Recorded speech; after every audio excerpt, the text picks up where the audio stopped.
महाभारत युद्ध से पूर्व गुरु द्रोणाचार्य अनेक स्थानों में भ्रमण करते हुए हिमालय पहुँचे। वहाँ तमसा नदी के तट पर एक दिव्य गुफा में तपेश्वर नामक स्वयंभू शिवलिंग है। यहाँ गुरु द्रोणाचार्य और उनकी पत्नी माता कृपि ने शिव की तपस्या की। इनकी तपस्या से प्रसन्न होकर भगवान शिव ने इन्हें पुत्र प्राप्ति का वरदान दिया। कुछ समय पश्चात माता कृपि ने एक सुंदर तेजस्वी बालक को जन्म दिया। जन्म ग्रहण करते ही इनके कंठ से हिनहिनाने की सी ध्वनि हुई, जिससे इनका नाम अश्वत्थामा पड़ा। जन्म से ही अश्वत्थामा के मस्तक में एक अमूल्य मणि विद्यमान थी, जो कि उसे दैत्य, दानव, शस्त्र, व्याधि, देवता, नाग आदि से निर्भय रखती थी। वह मणि अश्वत्थामा को बुढ़ापे, भूख, प्यास और थकान से भी बचाती थी। भगवान शिव से प्राप्त उस शक्तिशाली दिव्य मणि ने अश्वत्थामा को लगभग अजेय और अमर बना दिया था। महाभारत युद्ध के समय गुरु द्रोणाचार्य जी ने हस्तिनापुर राज्य के प्रति निष्ठा होने के कारण कौरवों का साथ देना उचित समझा। अश्वत्थामा भी अपने पिता की तरह शास्त्र व शस्त्र विद्या में निपुण थे। महाभारत के युद्ध में उन्होंने सक्रिय भाग लिया था। महाभारत युद्ध में ये कौरव पक्ष के एक सेनापति थे। उन्होंने घटोत्कच पुत्र अंजन पर्वा का वध किया। उसके अतिरिक्त द्रुपद कुमार, शत्रुंजय, बलानीक, ज्यानीक, ज्याश्व तथा राजा श्रुताहु का भी वध किया। उन्होंने कुंती भोज के 10 पुत्रों का वध किया। पिता पुत्र की जोड़ी ने महाभारत युद्ध में पांडव सेना को तितर बितर कर दिया।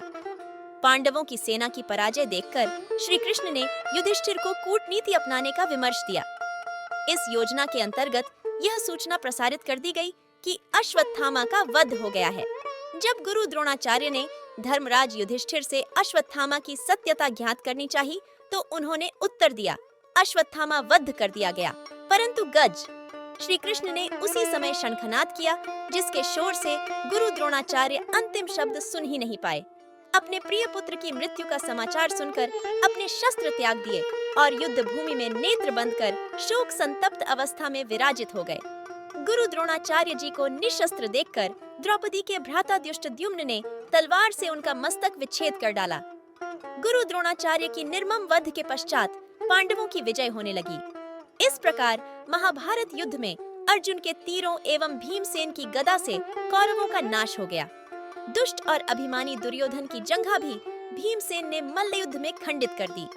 अपने राजा दुर्योधन की ऐसी अवस्था देखकर और अपने पिता द्रोणाचार्य की मृत्यु का स्मरण कर अश्वत्थामा अधीर हो गया। दुर्योधन जल बंधन की कला जानता था, सो जिस सरोवर के निकट गदा युद्ध हो रहा था, उसी सरोवर में प्रवेश कर गया और जल को बांधकर छुप गया। दुर्योधन के पराजित होते ही युद्ध में पांडवों की विजय सुनिश्चित हो गई। समस्त पांडव दल विजय की प्रसन्नता में मतवाले हो रहे थे। अश्वत्थामा ने द्रोणाचार्य वध के पश्चात अपने पिता के निर्मम वध का प्रतिशोध लेने के लिए पांडवों पर नारायणास्त्र का प्रयोग किया, जिसके समक्ष समस्त पांडव सेना ने शस्त्र समर्पित कर दिए। युद्ध पश्चात अश्वत्थामा ने दुष्टद्युम्न का वध कर दिया। अश्वत्थामा ने अभिमन्यु की विधवा उत्तरा के कोख में पल रहे उनके पुत्र परीक्षित पर ब्रह्मशिर अस्त्र का प्रयोग किया, जो ब्रह्मास्त्र का ही एक परिष्कृत, जटिल एवं संशोधित रूप है। छुपकर वह पांडवों के शिविर में पहुंचा और नियमों के विरुद्ध घोर कालरात्रि में कृपाचार्य तथा कृतवर्मा की सहायता से पांडवों के शेष वीर महारथियों का वध कर डाला। केवल यही नहीं, उसने पांडवों और द्रौपदी के सभी 5 पुत्रों का भी वध कर दिया। अश्वत्थामा के इस पतित कर्म की सभी ने निंदा की, परंतु दुर्योधन मृत्यु से पहले अश्वत्थामा के इस कार्य से बहुत संतुष्ट और प्रसन्न हुआ। दूसरी ओर श्री कृष्ण ने अपनी योग शक्ति से पहले ही भांप लिया था कि उस रात पांडव शिविर में क्या अराजकता होने वाली थी। इसलिए पांडवों और सात्यकी को अश्वत्थामा के विनाशकारी क्रोध से बचाने के लिए श्री कृष्ण उन्हें पहले ही शिविर से दूर ले गए थे। पुत्रों के वध से शोकग्रस्त द्रौपदी विलाप करने लगी। द्रौपदी के विलाप को सुनकर अर्जुन उस नीच कर्म हत्यारे ब्राह्मण के मस्तक को विच्छेदित कर डालने को प्रतिज्ञाबद्ध हुआ और श्री कृष्ण को सारथी बनाकर गांडीव धनुष लेकर अर्जुन ने अश्वत्थामा का पीछा किया। अश्वत्थामा को कहीं भी सुरक्षा नहीं मिली, तो उसने अर्जुन को लक्षित कर शक्तिशाली ब्रह्मशिर अस्त्र का प्रयोग कर दिया।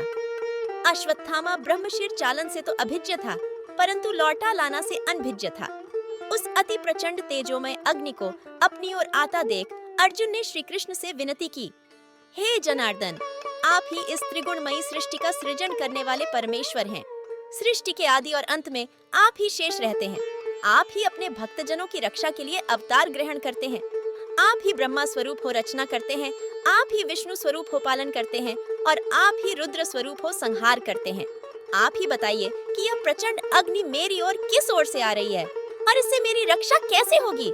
श्री कृष्ण बोले, हे अर्जुन, तुम्हारे प्राण घोर संकट में है। इससे रक्षा के लिए तुम्हें भी अपने ब्रह्मशिर अस्त्र का प्रयोग करना होगा, क्योंकि अन्य किसी भी अस्त्र से इसका निवारण नहीं हो सकता। श्री कृष्ण की इस मंत्रणा को सुनकर महारथी अर्जुन ने भी तत्काल आचमन करके अपना ब्रह्मशिर अस्त्र लक्षित कर दिया। दोनों प्रलयंकारी एवं विनाशकारी ब्रह्मशिर अस्त्र परस्पर भिड़ गए और प्रचंड अग्नि उत्पन्न होकर तीनों लोकों को तप्त करने लगी। उनकी लपटों से समस्त प्रजा दग्ध होने लगी।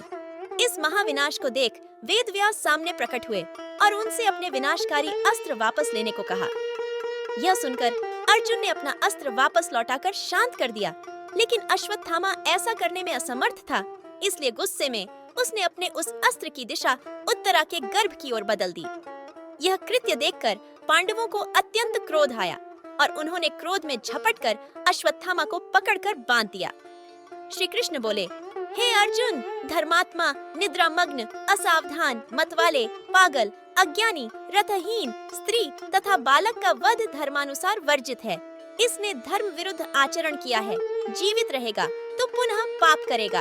अतः तत्काल इसका वध करके इसका विच्छेदित मस्तक द्रौपदी के समक्ष प्रस्तुत कर अपनी प्रतिज्ञा पूर्ण करो। वास्तव में श्री कृष्ण यह देखना चाहते थे कि उनकी बातें सुनकर अर्जुन आगे क्या कदम उठाता है, किंतु श्री कृष्ण के इन वचनों को सुनने के पश्चात भी धीरवान अर्जुन ने अश्वत्थामा को जीवित ही शिविर में ले जाकर द्रौपदी के समक्ष उपस्थित किया। पशु की तरह बंधे हुए गुरुपुत्र को देखकर ममतामयी द्रौपदी का कोमल हृदय पिघल गया। उसने गुरुपुत्र को प्रणाम कर उसे बंधन मुक्त करने के लिए अर्जुन से कहा, हे आर्यपुत्र, ये गुरुपुत्र तथा ब्राह्मण हैं। ब्राह्मण सदा ही पूजनीय होता है और उसका वध पाप है। इनके पिता से ही आपने इन अपूर्व शस्त्रास्त्रों का ज्ञानार्जन किया है। पुत्र के रूप में आचार्य द्रोण ही आपके सम्मुख बंदी रूप में खड़े हैं। इनके वध से इनकी माता कृपी मेरी तरह ही कातर होकर पुत्र शोक में विलाप करेंगी। पुत्र से विशेष मोह होने के कारण ही वह द्रोणाचार्य के साथ सती नहीं हुई। कृपी की आत्मा निरंतर मुझे कोसेगी। इनके वध करने से मेरे मृत पुत्र लौट कर तो नहीं आ सकते, अतः आप इन्हें मुक्त कर दीजिए।